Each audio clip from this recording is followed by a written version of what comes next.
Good evening guys, मैं पूजा आप सभी का स्वागत करती हूँ राम आयुष में। तो कैसे आप सभी लोग? आई होप सब अच्छे होंगे। तो हम यहाँ पर बात कर रहे थे इस एमसीक्यू की सीरीज के अंतर्गत जो वैदिक काल से रिलेटेड जो प्रश्न आते हैं, वैदिक सभ्यता से संबंधित जो प्रश्न आते हैं आपके एग्जाम में, तो उसके बारे में हम देख रहे थे, उनको सॉल्व कर रहे थे। तो चलिए शुरू करते हैं। सबसे पहले हम थोड़ा सा इस अपनी टेस्ट सीरीज के बारे में बात कर लेते हैं। देखिए, ये जो हमारी टेस्ट सीरीज है ये आपकी यूपीपीएससी और एमपीपीएससी और बीपीएससी और साथ में आपके जो भी एग्जाम होते हैं, चाहे वो आरओ का एग्जाम हो, चाहे वो आपका पेट का एग्जाम हो, चाहे वो किसी और का एग्जाम हो, सभी में ये बहुत ही महत्वपूर्ण रहने वाली है। तो चलिए बात करते हैं। सबसे पहले देखते हैं आज का पहला प्रश्न क्या है। देखिए, अगर हम इसको देखें तो पहला प्रश्न है, पूर्व वैदिक आर्यों का संबंध प्रमुखता था। जो पूर्व वैदिक आर्य थे तो उनका संबंध किससे था? ए ऑप्शन है भक्ति से, बी ऑप्शन है मूर्ति पूजा और यज्ञ से, सी ऑप्शन है प्रकृति पूजा और यज्ञ से, और डी ऑप्शन है प्रकृति पूजा और भक्ति से। देखिए, अगर हम इसकी बात करें तो पूर्व वैदिक आर्यों का धर्म जो था वो मुख्यतः प्रकृति पूजा और यज्ञ पर आधारित होता था। भक्ति का उदय मौर्योत्तर काल में होता है और वैदिक काल में मूर्ति पूजा का प्रचलन नहीं होता है। तो इसका जो ऑप्शन सी है, यानी कि प्रकृति पूजा और यज्ञ, बिल्कुल करेक्ट आंसर हो जाएगा। पूर्व वैदिक कार्यों का जो धर्म था वो किस पर आधारित था? वो प्रकृति पूजा और यज्ञ पर आधारित था। आगे हम बात करें, अगला प्रश्न है, ऋग वैदिक काल में जनता निम्न में से मुख्यतया किसमें विश्वास करती थी? ए ऑप्शन है मूर्ति पूजा में, बी ऑप्शन है एकेश्वरवाद में, सी ऑप्शन है देवी पूजा में, और डी ऑप्शन है बलि एवं कर्म कांडों में। ऋग वैदिक काल में जनता जो थी वो निम्न में से किस पर विश्वास करती थी? तो अगर हम इसकी बात करें तो ऋग वैदिक काल में यज्ञ की प्रधानता थी। यज्ञ हिंसात्मक और अहिंसात्मक दोनों ही होता था। देव पूजा के साथ साथ पितरों की पूजा भी होती थी। तो इसका जो ऑप्शन डी है, यानी कि देवी पूजा, ऋग वैदिक काल में जनता जो थी वो किस पर विश्वास करती थी? देवी पूजा पर विश्वास करती थी। थर्ड क्वेश्चन है, आपकी स्क्रीन में प्रश्न को रीड करना है और इसका जो आंसर है आपको कमेंट बॉक्स में करना है। देखिए, थर्ड प्रश्न क्या कह रहा है कि प्रसिद्ध 10 राजाओं का युद्ध किस नदी के तट पर लड़ा गया था? प्रसिद्ध 10 राजाओं का युद्ध, यानी कि इसे 10 राग युद्ध भी कहा जाता है, तो ये जरूर याद रखना है। इसके ऑप्शन की बात करें तो ए ऑप्शन है गंगा, बी ऑप्शन है ब्रह्मपुत्र, सी ऑप्शन है कावेरी और डी ऑप्शन है परुष्णी।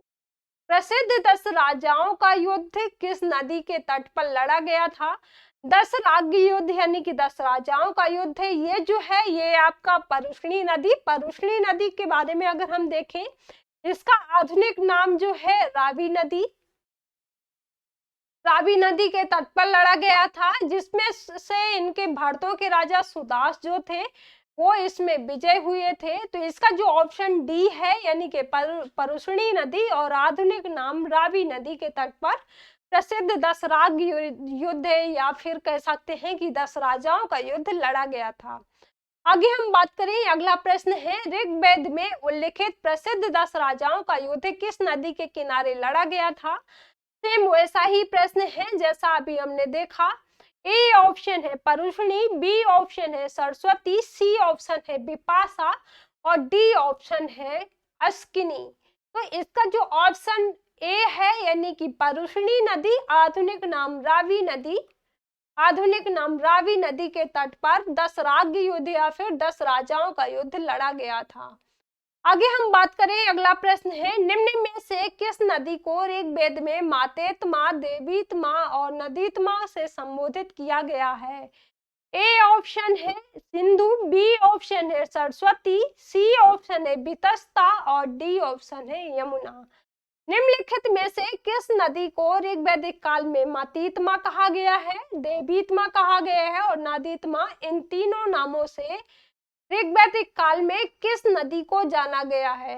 देखिए अगर हम इसकी बात करें तो ऋग्वैदिक काल में जो सरस्वती नदी है, तो सरस्वती नदी को मातेत्मा, देवीत्मा एवं नदीत्मा कहा गया है। मातेत्मा का मतलब होता है अच्छी माँ, अच्छी माँ,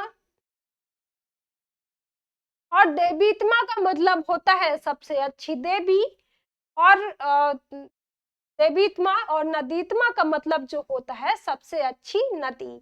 तो इसका जो ऑप्शन बी है, यानी कि सरस्वती को मातेत्मा, देवीत्मा और नदीत्मा कहा गया है ऋग्वैदिक काल में। आगे हम बात करें, अगला प्रश्न है, उस जनजाति का नाम बतलाइए जो ऋग्वैदिक आर्यों के पंचजन से संबंधित नहीं है। उस जनजाति का नाम बताना है हमें जो ऋग्वैदिक आर्यों के पंचजन से संबंधित नहीं है। ए ऑप्शन है यदु, बी ऑप्शन है पुरु, सी ऑप्शन है तुर्वस और डी ऑप्शन है कीकट। देखिए अगर हम इसकी बात करें तो यदु जो है ये ऋग्वैदिक कार्यों के पंचजनों में यदु जो है, यदु, पुरु और तुर्वस ये शामिल थे, लेकिन जो कीकट है ये इससे संबंधित नहीं है, ये इसमें शामिल नहीं था। तो इसका जो ऑप्शन डी है बिल्कुल करेक्ट आंसर हो जाएगा। अगला क्वेश्चन है, अगला क्वेश्चन की बात करें तो प्राचीन काल में आर्यों के जीविकोपार्जन का मुख्य साधन था। प्राचीन काल में जो आर्य थे तो उनके जीविकोपार्जन का क्या साधन था, किससे वो अपना जीवन चलाते थे। ए ऑप्शन है कृषि, बी ऑप्शन है शिकार, सी ऑप्शन है शिल्प कर्म और डी ऑप्शन है व्यापार। देखिए अगर हम इसकी बात करें तो प्रारंभ में आर्य जो थे ये खानाबदोश यानी कि शिकारी थे। ये प्रायः अस्थायी जीवन जीते थे और इनके जीवन में कृषि का महत्व नगण्य था। उत्तर वैदिक काल में ही आर्यों के स्थायी आवास के हमें साक्ष्य मिलने लगते हैं। तो इसका जो ऑप्शन बी है यानी कि शिकार, प्राचीन काल में आर्यों के जीविकोपार्जन का जो साधन था वो क्या था, शिकार। ये प्रमुखता ये खानाबदोश शिकारी थे, ये शिकार पर अपना जीविकोपार्जन करते थे, शिकार पर निर्भर रहते थे। आगे हम बात करें, अगला प्रश्न है, ऋग्वेद में उल्लेखित यव शब्द किस कृषि उत्पाद हेतु प्रयुक्त किया गया है। निम्नलिखित ऋग्वेद में उल्लेखित यव शब्द जो है वो कौन सी कृषि के लिए बोला गया है, कौन सी कृषि के लिए प्रयोग किया गया है। ए ऑप्शन है जौ, बी ऑप्शन है चना, सी ऑप्शन है चावल और डी ऑप्शन है गेहूं। अगर हम इसकी बात करें तो ऋग्वेद में उल्लेखित यव शब्द जो है, यव शब्द जो है ये यव शब्द का जौ से तादाद में स्थापित होता है, अतः हम कह सकते हैं कि इसका जो ऑप्शन ए है यानी कि जौ, ये से कहीं कहीं जवा के रूप में भी बोलते हैं, तो इसका जो ऑप्शन ए है बिल्कुल करेक्ट आंसर हो जाएगा। जौ यानी कि ऋग्वेद में उल्लेखित यव शब्द जो है ये किस कृषि के लिए प्रयोग किया जाता है, जौ के लिए। आगे हम बात करें, अगला प्रश्न है आपकी स्क्रीन में, वैदिक युगीन सभा थी, गांव के व्यावसायिक लोगों की संस्था थी, राज दरबार होता था, मंत्री परिषद थी, राज्य के समस्त लोगों की एक राष्ट्रीय सभा थी। इसका ऑप्शन अगर हम देखें तो इसका ऑप्शन जो सी है बिल्कुल करेक्ट आंसर हो जाएगा। देखिए वैदिक काल में जो सभा एवं समिति नामक दो संस्थाएं हुआ करती थी, ये दोनों संस्थाएं राजा की निरंकुशता पर नियंत्रण रखती थी। संभवतः सभा कुलीन एवं वृद्ध मनुष्यों की संस्था होती थी, जिसमें उच्च कुल में उत्पन्न व्यक्ति ही भाग ले सकते थे। तो इसका ऑप्शन जो सी है मंत्री परिषद, ये करेक्ट आंसर होगा। अगला प्रश्न है आपकी स्क्रीन में, किस वेद में सभा और समिति को प्रजापति की दो पुत्रियां कहा गया है। किस वेद में सभा और समिति की प्रजापति की दो पुत्रियों के रूप में संबोधित किया गया है। ए ऑप्शन है ऋग्वेद में, बी ऑप्शन है सामवेद में, सी ऑप्शन है यजुर्वेद में और डी ऑप्शन है अथर्ववेद। देखिए अगर हम अथर्ववेद की बात करते हैं तो अथर्ववेद में सभा और समिति को प्रजापति की दो पुत्रियां कहा गया है। इसका ऑप्शन जो डी है बिल्कुल करेक्ट आंसर हो जाएगा, अथर्ववेद। आगे हम बात करें, अगला प्रश्न है, ऋग्वैदिक जनसभा जो न्यायिक कार्यों से संबंधित थी, ए ऑप्शन है सभा, बी ऑप्शन है समिति, सी ऑप्शन है विधाता और डी ऑप्शन है उपर्युक्त में से सभी। देखिए अगर हम इसकी बात करते हैं तो सभा एवं समिति, सभा और समिति वेदव ऋग्वैदिक काल में जनतांत्रिक संस्थाएं होती थी। इन संस्थाओं में सभा न्यायिक कार्यों से संबंधित होती थी। ऋग्वेद में सभा का हमें 8 बार उल्लेख मिलता है, 8 बार उल्लेख हुआ है, तो इसका ऑप्शन जो ए है बिल्कुल करेक्ट आंसर हो जाएगा सभा। आगे हम बात करें, अगला प्रश्न है आयुर्वेद अर्थात जीवन का विज्ञापन का उल्लेख सर्वप्रथम मिलता है। ए ऑप्शन है आरण्यक में, बी ऑप्शन है सामवेद में, सी ऑप्शन है यजुर्वेद में और डी ऑप्शन है अथर्ववेद में। देखिए अगर हम इसकी बात करते हैं तो अथर्ववेद की अगर हम बात करें तो अथर्ववेद में सामान्य मनुष्यों के विचारों तथा अंधविश्वासों का विवरण मिलता है और इसमें विविध विषयों, रोग निवारण, समन्वय, राजभक्ति, विवाह तथा प्रणय गीतों आदि का विवरण भी हमें यहाँ पर मिलता है। तो इसका जो ऑप्शन डी है अथर्ववेद बिल्कुल करेक्ट आंसर हो जाएगा। अथर्ववेद में हमें आयुर्वेद अर्थात जीवन का विज्ञान नाम से हमें यहाँ पर उल्लेख मिलता है। आगे हम बात करें, अगला प्रश्न है ऋग्वैदिक धर्म था बहुदेववादी पर आधारित था या फिर एकेश्वरवादी पर आधारित था या फिर अद्वैतवादी पर आधारित था या फिर निवृत्त मार्गी पर आधारित था। देखिए अगर ऋग्वेद की हम बात करते हैं तो ऋग्वेद में हमें सर्वप्रथम बहुदेववाद के दर्शन होते हैं। आर्य विभिन्न देवताओं के अस्तित्व में विश्वास करते थे। मुख्यतः वैदिक देवताओं के 3 वर्ग होते थे। पहला जो है वो धूतिस्थान यानी कि आकाश के देवता या फिर कह सकते हैं कि दूतिस्तान के देवता, दूसरा जो है अंतरिक्ष के देवता और तीसरा जो है वो पृथ्वी के देवता। तो इसका ऑप्शन जो ए है बहुदेववादी ये बिल्कुल करेक्ट आंसर हो जाएगा। ऋग्वैदिक धर्म जो था वो किस पर आधारित था, ये बहुदेववादी पर आधारित। आगे बात करें हम, अगला प्रश्न है सर्वाधिक ऋग्वैदिक सूक्त समर्पित है।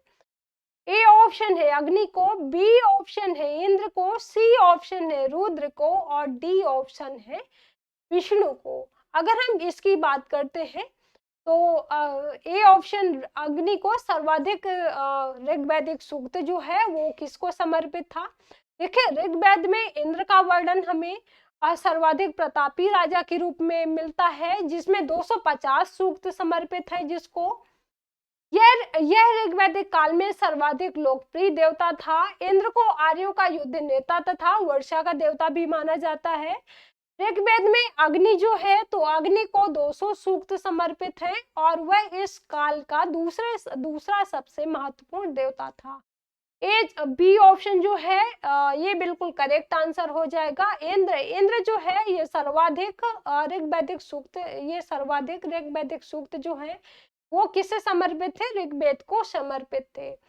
आगे हम बात करें, अगला प्रश्न है ऋग्वेद में सर्वाधिक संख्या में मंत्र संबंधित हैं। ए ऑप्शन है अग्नि से, बी ऑप्शन है वरुण से, सी ऑप्शन है विष्णु से और डी ऑप्शन है यम से। ऋग्वेद में सर्वाधिक संख्या में मंत्र संबंधित हैं। अगर हम इसकी बात करते हैं, इसको ऑप्शन जो ए है ये बिल्कुल करेक्ट आंसर हो जाएगा अग्नि, ये बिल्कुल करेक्ट आंसर हो जाएगा। ऋग्वैदिक काल में ऋग्वेद में सर्वाधिक संख्या में मंत्र किसको संबंधित है, किससे संबंधित है, अग्नि से। आगे हम बात करें, अगला प्रश्न है निम्नलिखित में से किसे ऋग्वेद में युद्ध देवता समझा जाता है। निम्नलिखित में से किसे ऋग्वेद में युद्ध देवता के रूप में देखा जाता है। सेम वैसा ही प्रश्न है जो अभी हमने थोड़ी देर पहले देखा। ए ऑप्शन है अग्नि को, बी ऑप्शन है इंद्र को, सी ऑप्शन है सूर्य को और डी ऑप्शन है वरुण को।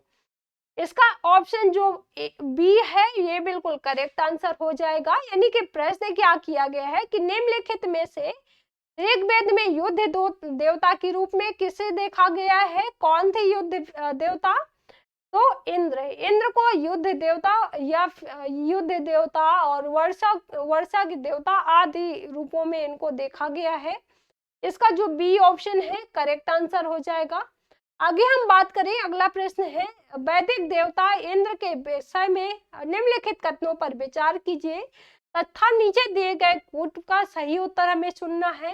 एक है झंझावत के देवता, दूसरा जो है पापियों को दंड देते थे, तीसरा जो है नैतिक व्यवस्था के संरक्षक थे, और चौथा जो है वर्षा के देवता थे। हमें इंद्र को देखना है, इंद्र के बारे में सेम वैसा ही प्रश्न है जो अभी हमने देखा।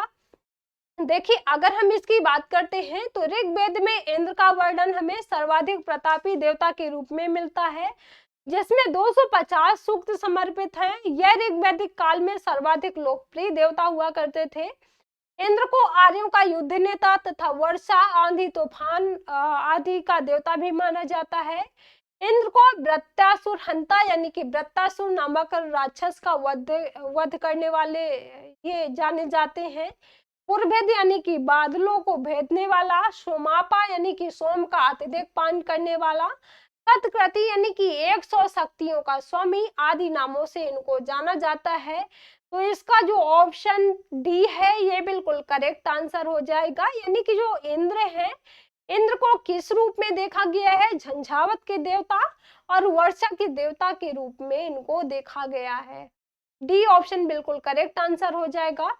आगे हम बात करें, अगला प्रश्न है 800 से 600 ईसा पूर्व का काल किस युग से जुड़ा हुआ है? 800 से 600 ईसा पूर्व का काल किस युग से जुड़ा हुआ है? ए ऑप्शन है ब्राह्मण युग से, बी ऑप्शन है सूत्र युग से, सी ऑप्शन है रामायण युग से, और डी ऑप्शन है महाभारत युग से। देखिए अगर हम इसकी बात करते हैं तो 800 से 600 ईसा पूर्व का काल ब्राह्मण युग से जुड़ा हुआ है। प्राय 7वीं या 6ठी शताब्दी ईसा पूर्व से लेकर के 3री शताब्दी ईसा पूर्व तक का समय सूत्र कहा जाता है। इसका जो ए ऑप्शन है ब्राह्मण युग, ये बिल्कुल करेक्ट आंसर हो जाएगा। 800 से 600 ईसा पूर्व का काल जो है वो किससे संबंधित है, किससे जुड़ा हुआ है? ब्राह्मण युग से। आगे हम बात करें, अगला प्रश्न है गायत्री मंत्र किस पुस्तक में मिलता है? ए ऑप्शन है उपनिषद में, बी ऑप्शन है भगवद गीता में, और सी ऑप्शन है ऋग्वेद में, डी ऑप्शन है यजुर्वेद में। गायत्री मंत्र किस पुस्तक में हमको मिलता है? तो अगर हम इसकी बात करते हैं गायत्री मंत्र की, तो गायत्री मंत्र जो है वो ऋग्वेद में उल्लेखित है। इसके रचनाकार विश्वामित्र हैं। यह सविता सूर्य देवता को समर्पित है। यह मंत्र ऋग्वेद में तृतीय मंडल में वर्णित है। इसका जो ऑप्शन सी है यानी कि ऋग्वेद, यह बिल्कुल करेक्ट आंसर हो जाएगा। आगे हम बात करें, अगला प्रश्न है और ये आज का हमारा लास्ट प्रश्न है। अगला प्रश्न है गायत्री मंत्र के नाम से प्रसिद्ध मंत्र सर्वप्रथम किस ग्रंथ में मिलता है? गायत्री मंत्र के नाम से हमें सर्वप्रथम किस मंत्र में नाम मिलता है, किस ग्रंथ में हमें इसका नाम मिलता है? देखिए अगर हम इसकी ऑप्शन की बात करते हैं तो ए ऑप्शन है भगवत गीता, बी ऑप्शन है अथर्ववेद, यहाँ पर बी होना चाहिए था तो थोड़ा सा पीपीटी बनाने में थोड़ा सा गलती हो गई है। तो ए ऑप्शन है भगवत गीता, बी ऑप्शन है अथर्ववेद, सी ऑप्शन है ऋग्वेद, और डी ऑप्शन है मनुस्मृति। गायत्री मंत्र के नाम से प्रसिद्ध मंत्र जो है वो किस ग्रंथ में मिलता है? तो इसका जो सी ऑप्शन है ऋग्वेद, ये बिल्कुल करेक्ट आंसर हो जाएगा। गायत्री मंत्र का नाम जो है वो हमें किस वेद में मिलता है, किस ग्रंथ में मिलता है? ऋग्वेद में। तो आज का सेशन जो है वो हम यहीं तक रखते हैं। आगे हम बात करेंगे अगले लेक्चर में। तो सभी को बाय बाय, थैंक यू।